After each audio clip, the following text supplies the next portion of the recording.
Dear students, আমি BM sir বলছি। দেখো, আজ একটা গুরুত্বপূর্ণ ক্লাস নিয়ে তোমাদের সামনে আমি হাজির হয়েছি। 2025 সালের কলকাতা বিশ্ববিদ্যালয়ে সমাজতত্ত্বের CC3 এর কিছু গুরুত্বপূর্ণ সংক্ষিপ্ত প্রশ্নোত্তর নিয়ে আজ আমি তোমাদের কাছে হাজির হয়েছি। এখান থেকে কমন আসবে। তো এসো আর দেরি না করে আমরা সরাসরি প্রশ্ন এবং উত্তরগুলির মধ্যে ঢুকে পড়ি। 1 নম্বর প্রশ্ন, প্রোলেতারিয়েট বলতে কি বোঝো? প্রকৃতপক্ষে শ্রমজীবী সম্প্রদায়কেই প্রোলেতারিয়েট বলে।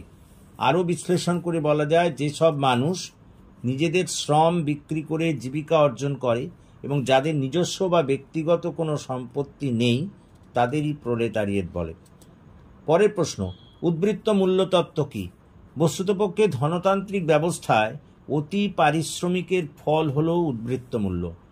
বিশ্লেষণ করে বলা যায় যে ধনতান্ত্রিক ব্যবস্থায় মালিকেরা যখন শ্রমিকদের অতিরিক্ত শ্রমদানে বাধ্য করে, কিন্তু ওই অতিরিক্ত শ্রমদানের জন্য তাদের কোনো অতিরিক্ত মজুরি দেয় না, কিন্তু ওই অতিরিক্ত শ্রমের ওপর ভিত্তি করে যা উৎপাদিত হয় তা মালিকপক্ষই ভোগ করে, এটিকেই উদ্বৃত্ত মূল্য বলে। পরেরটা, সংশোধনমূলক বা পুনরুদ্ধারকারী আইন কি? প্রকৃতপক্ষে কোনো ভুলকে সংশোধন করার জন্যে ভুল অবস্থা থেকে সেটিকে পুরনো সঠিক অবস্থায় ফিরিয়ে নিয়ে যাওয়ার জন্য যে আইন তৈরি করা হয় তাকেই সংশোধনমূলক আইন বা পুনরুদ্ধারমূলক আইন বলে। উপরিসৌধ কি? মার্ক্সের মতে অর্থ হলো সমাজের ভিত কাঠামো। এই ভিত কাঠামোর ওপর ভিত্তি করেই শিক্ষা, সংস্কৃতি, রাজনীতি প্রভৃতি গড়ে ওঠে। এগুলিকেই উপরিসৌধ বলে। যৌথ বিবেক কি? সমাজে যে সমস্ত বিশ্বাস, মূল্যবোধ, আচরণ একটা গোষ্ঠীবদ্ধ জনগণকে ঐক্যবদ্ধ করে, তখনই তার উপর ভিত্তি করে যৌথ বিবেক গড়ে ওঠে। নেক্সট প্রশ্ন, পুঁজিবাদের দুটি বৈশিষ্ট্য লেখো। দুটি বৈশিষ্ট্য হলো সম্পত্তির অধিকার, 2 নম্বর কঠোর পরিশ্রম, 3 নম্বর সামাজিক বৈষম্য। পরের প্রশ্ন, the divisions of labour in society গ্রন্থটির লেখক কে? এই গ্রন্থটির রচয়িতা হলেন এমিল দুরখেইম। পরের প্রশ্ন, ম্যাক্স ওয়েবার রচিত দুটি গ্রন্থের নাম লেখো। 1 নম্বর the Protestant ethic and the spirit of capitalism, আর 2 নম্বর গ্রন্থ পলিটিক্স অ্যাজ এ ভোকেশন। পরের প্রশ্ন, সামন্ততন্ত্রের সংজ্ঞা দাও। যে সমাজে মূলত জমির ওপর ভিত্তি করে প্রচুর জমির অধিকারী ছোট কৃষক বা ভূমিহীনদের ওপরে অত্যাচার ও শোষণ চালাতো, সেই সমাজকেই সামন্ততান্ত্রিক সমাজ বলে। ওই বিশাল পরিমাণ জমির অধিকারীরা সামন্ত প্রভু নামে পরিচিত ছিলেন এবং ভূমিহীন কৃষকেরা ভূমিদাস নামে পরিচিত ছিল। পরেরটা, বিধিসম্মত আইন নির্ভর কর্তৃত্ব কাকে বলে? উদাহরণ দাও। যে কর্তৃত্ব আইন সিদ্ধ এবং যুক্তি নির্ভর তাকেই আইন সিদ্ধ বা যুক্তি নির্ভর কর্তৃত্ব বলে। উদাহরণ হিসেবে গণতান্ত্রিক নির্বাচন, আদালত প্রভৃতির কথা বলা যায়। মার্ক্সের মতে শ্রেণী কি? মার্ক্স অর্থনৈতিক দৃষ্টিকোণ থেকে শ্রেণীর সংজ্ঞা দিয়েছেন। তার মতে সম অর্থনৈতিক ক্ষমতা এবং সম অর্থনৈতিক স্বার্থ সম্পন্ন মানুষদের গোষ্ঠী যারা নিজেদের অপর গোষ্ঠীর থেকে পৃথক করতে পারে তাকেই শ্রেণী বলে। পরের প্রশ্ন, মার্ক্সের লেখা দুটি গ্রন্থের নাম লেখো। দাস ক্যাপিটাল এবং প্যারিস কমিউন। ক্ষমতা কি? পরের প্রশ্ন, ক্ষমতা কি? কোনো ব্যক্তি যদি অপরকে প্রলোভন বা ভীতি প্রদর্শন করে তার উপর আধিপত্য বা প্রভাব বিস্তার করতে পারে, তখন ওই প্রথমোক্ত ব্যক্তিকে ক্ষমতার অধিকারী বলে মনে করা হয়। পরের প্রশ্ন, একটি নতুন পাঠ্য বিষয় হিসেবে সমাজতত্ত্ব উদ্ভবের জন্য দায়ী দুটি উপাদানের নাম লেখো। 1 নম্বর উপাদান শিল্প বিপ্লব, 2 নম্বর ফরাসি বিপ্লব। পরের প্রশ্ন, আদিম সাম্যবাদ কি? আদিম সাম্যবাদ বলতে সেই সমাজকে বোঝায় যেখানে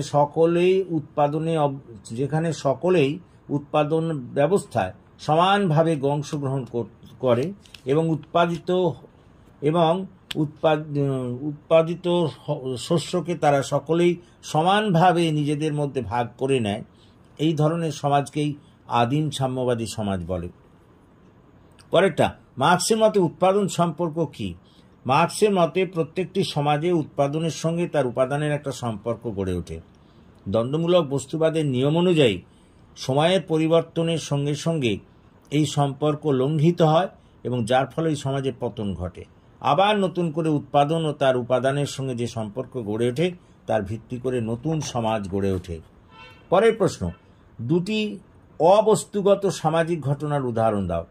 যেসব ঘটনা ব্যক্তির আচার আচরণকে প্রভাবিত করে তাকেই অবস্তুগত সামাজিক ঘটনা বলে, যেমন পুনর্মিলন উৎসব, স্বাধীনতা দিবস উদযাপন ইত্যাদি। পরের প্রশ্ন, দমনমূলক আইন কাকে বলে? আদিম সমাজে দলপতি দ্বারা প্রণীত যে আইনের দ্বারা গোষ্ঠীকে দমন করার পর নিয়ন্ত্রণ করা হয় তাকে দমনমূলক আইন বলে। পরেরটা, মূল্যবোধ যৌক্তিক ক্রিয়া কি? প্রকৃতপক্ষে যে সমস্ত যৌক্তিক ক্রিয়া মূল্যবোধের ওপর ভিত্তি করে সাধিত হয় তাকেই মূল্যবোধ যৌক্তিক ক্রিয়া বলে। পরের প্রশ্ন, উদাহরণ সহ ঐতিহ্যবাদী কর্তৃত্ব ব্যাখ্যা করো। সুদীর্ঘকাল ধরে চলে আসা বিশেষ কোনো আদেশকে মান্য করে চলা প্রথাগতভাবে বাধ্যতামূলক বলে বিবেচিত হয়। এই বিবেচনার ভিত্তিতে ব্যক্তি অনেক ক্ষেত্রে ঊর্ধ্বতনের আদেশ মান্য করে চলে, একেই বলে ঐতিহ্যবাদী কর্তৃত্ব। পরের প্রশ্ন, কর্তৃত্বের সংজ্ঞা দাও।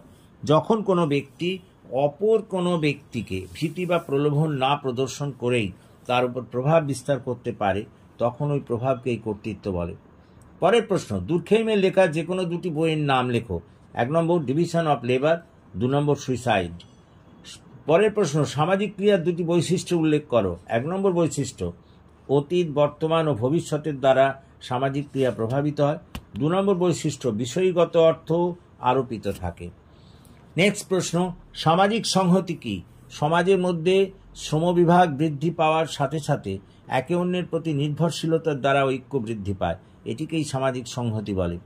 পরের প্রশ্ন, যান্ত্রিক ঐক্য কি? দলপতির দমনমূলক আইনের দ্বারা গোষ্ঠীর সদস্যরা যখন যন্ত্রের ন্যায় পরিণত হয়ে দলীয় সংহতি রক্ষা করে তখন এই ধরনের সংহতিকে যান্ত্রিক ঐক্য বলে। পরেরটা, জৈবিক ঐক্য কাকে বলে?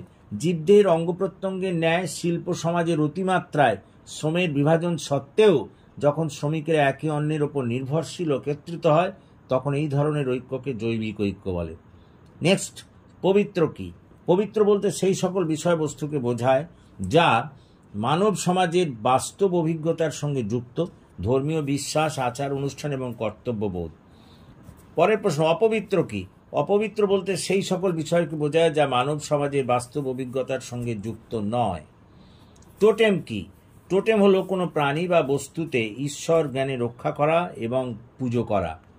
পরের প্রশ্ন, আমলাতন্ত্র কি? আমলাতন্ত্র হলো একটি বিশেষ পরিকাঠামো যা অবশ্যই যুক্তিসঙ্গত ও আইন নির্ভর। এর দুটি বৈশিষ্ট্য কি কি? ক্রমোচ্চ স্তর বিন্যস্ত এবং লিখিত নথি। পরের প্রশ্ন, টোটেমবাদ কি? প্রকৃতপক্ষে গোষ্ঠীর প্রতীক বস্তুকে কেন্দ্র করে যে ধর্মজ্ঞান কোনো মানব গোষ্ঠীর মধ্যে সামাজিক সংহতি সৃষ্টি করে তাকেই টোটেমবাদ বলে। ট্যাবু কি? ট্যাবু হলো এক প্রকার নিষেধাজ্ঞা, আরাধ্য প্রাণী বা বস্তুকে মারা বা ধ্বংস করার নিষেধাজ্ঞা। ভেরেস্তেহেন কি? ওয়েবারের মতে ভেরেস্তেহেন শব্দটির অর্থ হলো বোঝাপড়া, অর্থাৎ ব্যক্তির সকল ক্রিয়ার বিষয়গত অর্থকে অন্তর্নিহিত বা অনুধাবন করে প্রত্যয়ে পরিণত করাই হলো ভেরেস্তেহেন। পরের প্রশ্ন, সামাজিক ক্রিয়া কি? সামাজিক ক্রিয়া হলো একজন ব্যক্তি কর্তৃক কোনো কাজ করাকে বোঝায় যার দ্বারা অপর কোনো ব্যক্তি বা ব্যক্তি সমষ্টি প্রভাবিত হয়। নেক্সট ওয়ান, জনমোহিনী কর্তৃত্ব কি? যে ব্যক্তি প্রভাবশালী আকৃষ্টকারী বৈশিষ্ট্যের জন্য অন্যান্য ব্যক্তিবর্গ স্বাভাবিকভাবে প্রভাবিত হয় তাকেই জনমোহিনী কর্তৃত্ব বলে, যেমন নেতাজি বা গান্ধীজির কর্তৃত্ব। পরের প্রশ্ন, ইকোনমি অ্যান্ড সোসাইটি গ্রন্থের লেখক কে? উত্তর, ম্যাক্স ওয়েবার। পরের প্রশ্ন, প্রোটেস্ট্যান্ট এথিক কি?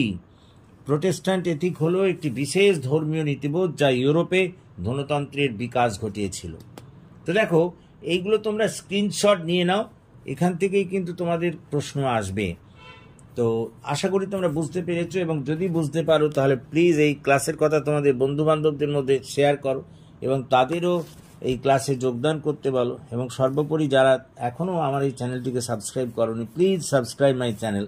আমাকে এগিয়ে আসতে সাহায্য করো যাতে আমি তোমাদের আরও বেশি করে কাজে লাগতে পারি। So that's all for this day. Have a nice day.